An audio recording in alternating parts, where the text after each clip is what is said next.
tanto mar. Sei também quanto é preciso navegar. Walter Ugumem está no Jornal das 8, convidado de Judite Sousa. Para todos, muito boa noite. Num dos maiores acontecimentos literários do mundo, o Walter Ugumem, que está aqui à minha frente, fez chorar e chorou. Como é que aconteceu aquele momento? Muito boa noite. Antes de mais, muito obrigado pelo convite para aqui estar. Eu acho que é tão impactante chegar-se a Paraty e ver-se as tendas, a quantidade de gente que se mexe, que se move entusiasmada para ouvir os escritores, que eu imediatamente me senti responsabilizado e creio que precisei de explicar às pessoas essa importância que as coisas têm para mim, a importância que aquelas pessoas ali reunidas, aqueles leitores têm para mim enquanto escritores. E, enfim, eu acovardei-me um pouco quando assisti às mesas anteriores às minhas e pensei, eu tenho de ter uma rede. E creio que essa rede foi o que de facto me salvou. Eu escrevi um texto em que eu explicaria, para o caso de ficar demasiadamente nervoso, explicaria liminarmente a importância do Brasil, a relação que eu tenho no fundo com o Brasil e com os brasileiros. E li o texto e, enfim, eu acho que o que emocionou as pessoas, ou que começou por me emocionar a mim, porque eu fui percebendo as pessoas envolvidas no texto, a escutarem de facto o texto, e de vez em quando levantava os olhos, via as caras delas, os olhos já muito umedecidos, e é muito fácil eu chorar quando vejo alguém chorar, e por isso tinha de dar aquela... É um homem que chora muito? Eu choro um bom bocado, às vezes até por coisas boas. Sou muito... transfiro-me muito imediatamente para o outro lado, para o lado de lá, para o lugar de alguém. E por isso, se alguém estiver muito feliz, eu sinto-me muito feliz. Faz-nos bem chorar? A mim faz-me assim uma higiene qualquer, quanto mais não seja aos olhos, os olhos ficam lavados. E qual foi a batida ao ver 2.000 pessoas de pé a aplaudi-lo? Foi incrível, foi incrível. Aliás, eu senti-me... eu estava envergonhado. Eu tinha acabado de dizer que os portugueses eram um pouco envergonhados e que a vergonha às vezes só atrapalha. E eu fiquei um pouco envergonhado outra vez, porque eu estou a chorar diante desta gente toda, um pouco já com medo de me descontrolar. Mas não tinha como conter. Eu já sentia, antes das pessoas se me dirigirem e dizerem algo, eu já estava a sentir o que elas me queriam dizer. Então foi muito esmagador. O Walter Ugumem nasceu em Angola, veio para Portugal com 2 anos de idade, primeiro para Passos de Ferreira, depois para Vila do Conde, aos 10 anos de idade. Formou-se em Direito, foi advogado estagiário, mas não queria fazer do Direito a sua vida profissional. Não. Tinha um sonho. Que sonho era esse? Bem, eu queria muito ser escritor, trabalhar com cultura, precisava de criar alguma coisa e as letras sempre estiveram presentes e quando abdiquei, também abdiquei de ser advogado porque eu só defendia mulheres em processo de divórcio e todas elas com idade para serem minhas mães, e eu via-me aflito com 24, 25 anos, via-me aflito a decidir os destinos de senhoras, enfim. E achei que a poesia, o lirismo, na altura sonhava sobretudo com a poesia, achei que o lirismo da poesia era o meu refúgio mais seguro e achava que ia investir tudo o que eu pudesse. Mas porquê é que sentiu que ser escritor era algo que não estava ao seu alcance? Eu nunca, enfim, a minha família é uma família muito simples, muito humilde, eu digo assim, os lugares da minha família são muito recônditos. Eu tenho uma família enorme, o meu pai teve 20 irmãos, a minha mãe teve 5 irmãos, eu tenho montes de tios e tias e primos e primas, inclusive eu acho que tenho primos e primas que nunca vi. E toda esta família foi sempre muito fustigada por uma enfim, não diria imediatamente uma má sorte, mas por alguma dificuldade e muita simplicidade. E eu cresci a achar que era pequeno demais, enfim, eu ainda por cima sou o mais novo, por isso fui só mimado para ser um bonequinho caseiro e nunca fui preparado para sair de casa, não é? Tudo me era proporcionado em casa, por isso eu não fui feito para fazer nada cá fora. E sonhar com isso nem sequer acontecia. Eu imaginava que devia ser linda a vida de alguém que pudesse ser escritor, pudesse ser, enfim, pintor, um cantor. E quando realizou esse sonho? achei que era a coisa mais estapafúrdia durante um tempo achei que havia qualquer erro no sistema por me terem deixado passar.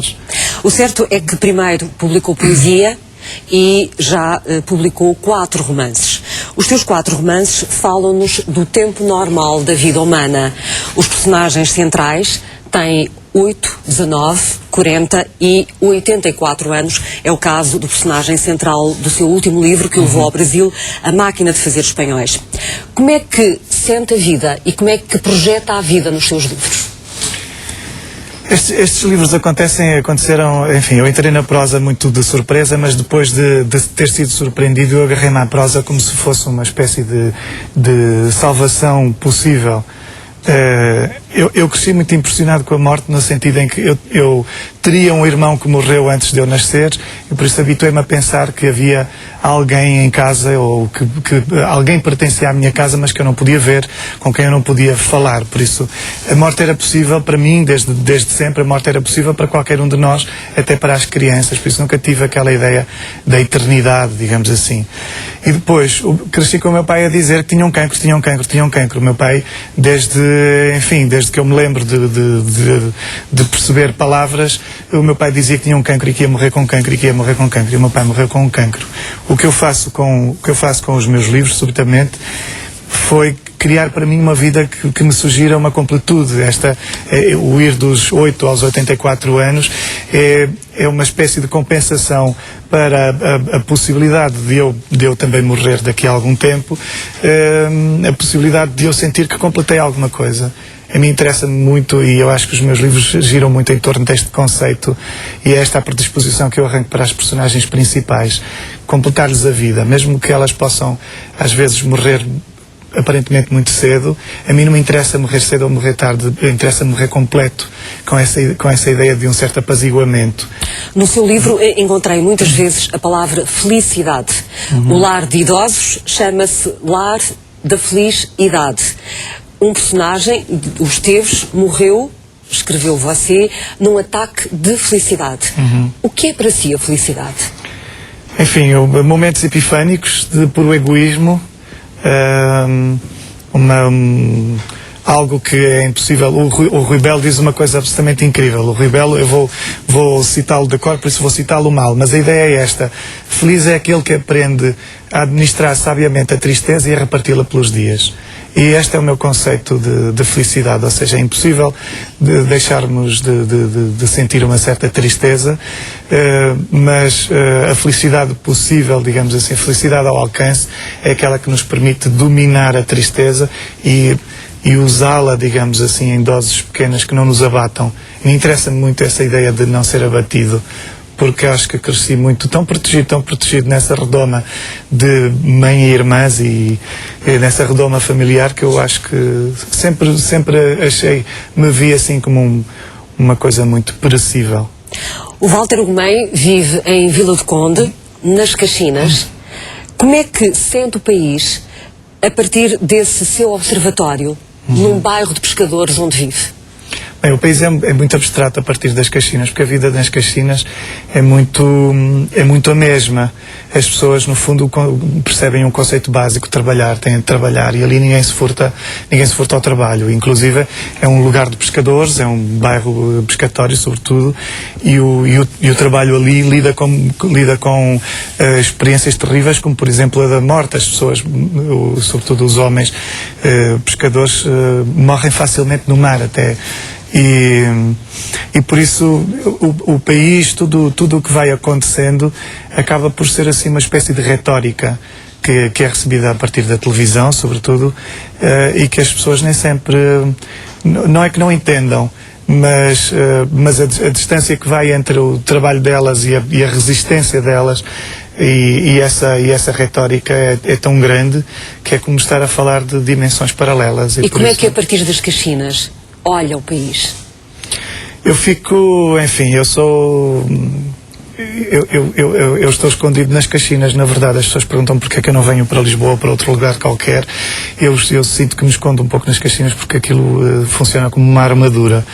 Eu vejo o país muito perdido, e sobretudo nesta dimensão nova de descobrir que eventualmente tudo é discurso e nada é consequência, ou seja, a honestidade por detrás do discurso é muito difícil de ser encontrada, de ser percebida. Estamos numa sociedade em que importa descobrir o momento certo para dizer a palavra certa, mas raramente a palavra certa é verdadeira ou aquela que verdadeiramente adiantaria alguma coisa às pessoas. Os teus próximos livros refletem a vontade de ter filhos. Sim.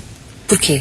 Se calhar porque escolhi este pseudónimo de me chamar mãe e arranjei para aqui um relógio biológico e eu estou a chegar aos 40 anos e há qualquer coisa que me...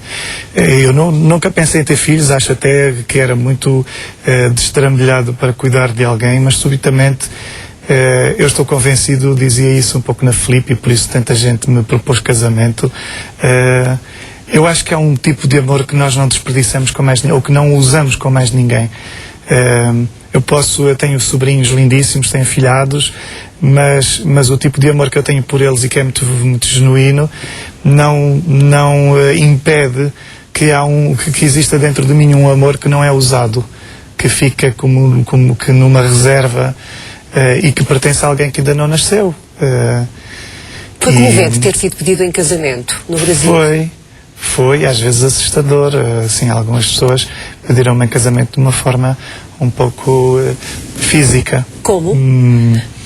Enfim, houve assim umas senhoras que se tornaram mais apelativas, mostrando-me um pouco mais de pele, mas sim, porque a verdade é que muita gente me convidou, me pediu em casamento ou se ofereceu para casar comigo, mas muita gente só queria mesmo ter filhos, outras pessoas só queriam treinar, digamos assim, e por isso foi avassalador ter assim durante aqueles dias ter recebido cartas, bilhetes, e-mails, mensagens pelo Twitter, pelo Facebook, propondo as mais diversas cambalhotas. Sente que é uma força sua tocar no coração das pessoas, falar-lhes de uma forma tão íntima, tão cúmplice? Não, nunca percebo muito bem como é que as coisas acontecem, no sentido em que fico sempre um pouco incrédulo com o que as coisas podem alcançar, como até mesmo com os meus livros. Os meus livros são demasiadamente importantes para mim, mas fico estupefacto quando um livro meu comunica com alguém ou alguém me dá um retorno, e isso faz parte daquilo que dizia um pouco antes de entrarmos no ar, das minhas utopias. É uma grande utopia para mim que um livro meu possa mudar alguma coisa na vida de alguém, mudar alguma coisa na maneira como alguém pensa. E os livros podem mudar a vida de alguém? Eu acho que na minha vida descubro vários momentos e vários livros que me mudaram muito, não é? E que me fizeram chegar a este resultado. E quando escrevo penso isso. É talvez a maior recompensa que eu recebo por estar vivo, vem do momento em que um leitor me diz: olha, estava arrasado com um problema que me aconteceu e depois de ler um livro seu, creio que pude decidir melhor. E essa ideia de levarmos o leitor, através de uma reflexão, à capacidade de decidir e, sobretudo, melhor em consonância com aquilo que são as suas próprias necessidades, é incrível, não tem explicação. Porquê é que tem escrito sempre em minúsculas? Eu escrevi em minúsculas porque queria que o texto se recuasse um pouco à sua natureza livre do pensamento, da forma como falamos, não é? A fala não tem grande sinalética, tem uma certa respiração. Eu queria abdicar da parafernália. Um pouco, costumo dizer que se formos numa estrada e houver demasiados sinais de trânsito, não conseguimos sequer conduzir. É preciso haver uma certa parcimónia no uso da sinalética, e eu creio que na escrita, por vezes, é preciso fazer isso. Foi batizado com o nome de Walter Hugo Lemos. O seu nome literário e artístico é Walter Hugo Mãe. Mãe? Mãe porque as mulheres mães vou ofender alguns homens, mas são eventualmente os indivíduos mais incondicionais, os mais impensáveis, aqueles que eu mais invejo ou que produzem um amor mais invejável, e que em relação à obra que no fundo criam se tornam mais acérrimos e mais defensores, e isso é mais uma das utopias. Eu acho que é aquilo que todo o artista quer da sua obra, que se torne que se imponha como algo que precisa de ser defendido por todos. Walter Ugumem foi prémio José Saramago em 2006. José Saramago disse deste jovem autor, da chamada nova geração de escritores portugueses, que ele representava um tsunami literário. E António Lobo Antunes escreveu: a maior parte dos livros são escritos para o público, este é um livro escrito para leitores. Walter Ugumem, muito obrigada por ter vindo à entrevista. Muito obrigado, Bel. Foi um prazer.